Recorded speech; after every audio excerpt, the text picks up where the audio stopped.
osa number 9. See piin kunagi lõpeb minu aastasest suhtest Crazy kolumblasega, kes mind manipuleeris ja kes mulle valetas ja kes põgenes oma tüdruksõbraga Malagast Prantsusmaale samal ajal, kui mina olin tema tüdruksõber. Let's go! Recap eelmisest osast. Ma läksin Andresile Prantsusmaale külla, sest ma olin nii armunud. Ma sain temaga kokku. Ta tunnistas mulle midagi üles.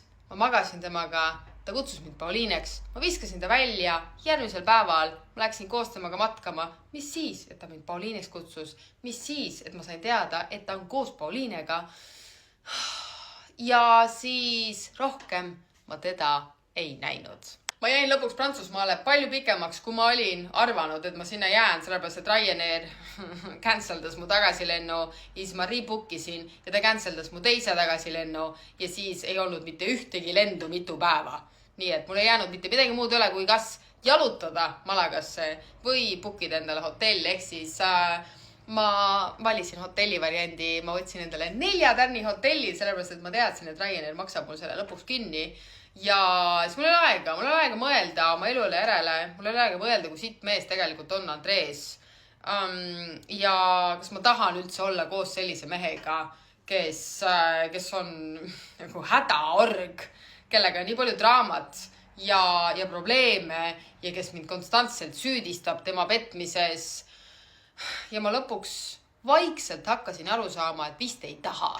Nagu kes üldse sellise mehega tahab koos olla, aga tegemist oli sõltuvussuhtega, eks ole, kas te teate, mis on sõltuvussuhe? Sõltuvussuhe on nagu ükskõik mis teine sõltuvus. Sa tead, et see on halb, sa tead, et sa ei taha seda, aga sa ei suuda sellest loobuda, sest su ajus on midagi sassi läinud. Ma nii väga tahaks öelda, et Prantsusmaal see kõik lõppes, on ju. See oleks nii poeetiline. Prantsusmaa on armastajate riik, abielu ettepanekute riik, romantiline riik, eks ole. Ja siis mina saaks öelda, et Prantsusmaa on minu jaoks nagu sita suhte lõpetamise riik. Aga ei, nagu ma juba mainisin, siis me suhtlesime edasi nädalate viisi, me suhtlesime edasi, millest me rääkisime, kui palju me rääkisime, mul pole õrna aimugi, ma ei mäleta.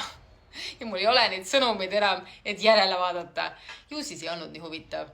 Aga mul oli plaan juuli keskpaigas minna Eestisse. Ma pidin olema 2 nädalat Eestis ja siis mul oli 4-nädalane trip kohe pärast Eestit läbi Kreeka ja Bulgaaria. Ja ma olin nädal aega Eestis olnud endiselt Andresiga kudrutades, kui korraga mul tuli teavitus telefonile. Ja ma vaatasin, uus sõnum, Pauliinelt. Ma mäletan seda segu emotsioonidest, paanika, ärevus, hirm, põnevus.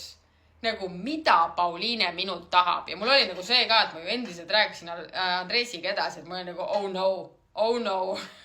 Siit ei saa midagi head tulla, eks ole. Ja ma tegin selle sõnumi lahti ja seal olid järgnevad read. Liis, ma tean, et sa käisid Prantsusmaal. Ma tean, et sa olid Andresiga koos. Ma loodan, et sa kasutasid kondoomi, sellepärast, et Andres jättis mulle just imelise kingituse herpese ja klamüüdia näol. Mine testi ennast. Paanika, hirm, nagu kogu mu keha kattus külma higiga. Saate aru, fun on rääkida nagu ajalugu mingi hullu kolumblasega.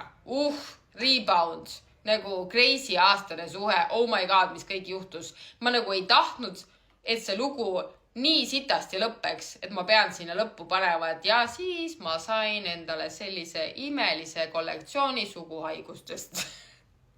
Nagu. Ja siis ma mõtlesin, et mul on vaja testima minna nagu kohe. Kuna pärast seda oli see pikk trip, on ju, ma mõtlesin, et ma ei saa nautida oma reisi nagu samal ajal pidevalt hirmu tundes, et äkki mul on midagi, mida ma ei taha, et mul on ju. Nii et ma läksin Tallinnasse mingisugusesse kliinikumi või kuhu iganes ja maksin suure raharulli ja lasin ennast testida nagu kõikide suguhaiguste vastu, on ju. Nagu mul oli vaja teada. Nagu äkki ma midagi sain veel sealt, on ju, mida võib-olla Pauliinel ei olnud. Ja siis mulle öeldi selle, et ma pean nädal aega ootama vastuseid ja siis mul oli nagu, oh no. Nagu mul on kohe vaja teada, mul on vaja rahulikult hingata, aga nädal aega, eks ole. Kate. damn it, noh. Ja vaat see oli see hetk, kui ma saan öelda, et ma sain Andreesist üle. Vaadake, mida vaja oli. Selles mõttes, et nagu kõik see kiindumus, see lummus, see sõltuvus nagu lahtus sekundiga ja asendus põlgusega. Ma mäletan, et ma mõtlesin, et kuidas sa julged, nagu sa tead, et sul on mingid haigused ja siis sa magad minuga ilma, et sa kasutaks kaitsevahendeid. Sul on nii minu tervisest. Nagu kuidas sa julged ja vaat siis oli kõik. Siis lõpuks ometi Liis sai oma haigest vaimustusest Andreesi vastu üle. Ja samal ajal, kui Liisi elus lõppes tragikomöödiline romaan Andrees, algas uus Pauliine. Sellest ühest sõnumist sai alguse 5 kuud kestev kõige veidram sõprussuhe, mis mul ever olnud on, mis lõppes nii halvasti. Mis lõppes sellega, et ta lõi mulle noa selga ja keerutas seda paar korda. Ilmselgelt me hakkasime omavahel rääkima. Meil oli nii palju küsimusi, meil oli nii palju informatsiooni vaja jagada, meil oli nii palju ühist. Andrees. Mitte keegi ei mõistnud minu valu ja minu probleeme paremini kui Pauliine. Ja sama nagu tema puhul, et mina mõistsin kõige paremini, mida ta läbi elab. Ta ei saanud jagada seda valu ja seda hirmu ja neid probleeme kellegi teisega, sest mitte keegi teine ei mõistnud, aga mina mõistsin. Ja ma mäletan, et ma tundsin alguses, et mul on vaja, et Pauliine vastab nagu kõikidele mu küsimustele.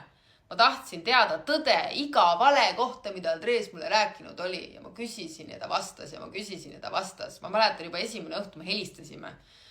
Ma sain teada, et Pauliine käis mitu korda Malagas samal ajal, kui mina olin Andreesiga koos. Ma sain teada, et ta tuli Malagasse ikkagi tema tüdruksõbrana, eks on, mitte mingi juhututtavana. Ma sain teada, et jah, Andrees sai peksa. Ma sain teada, et jah, nad põgenesid koos.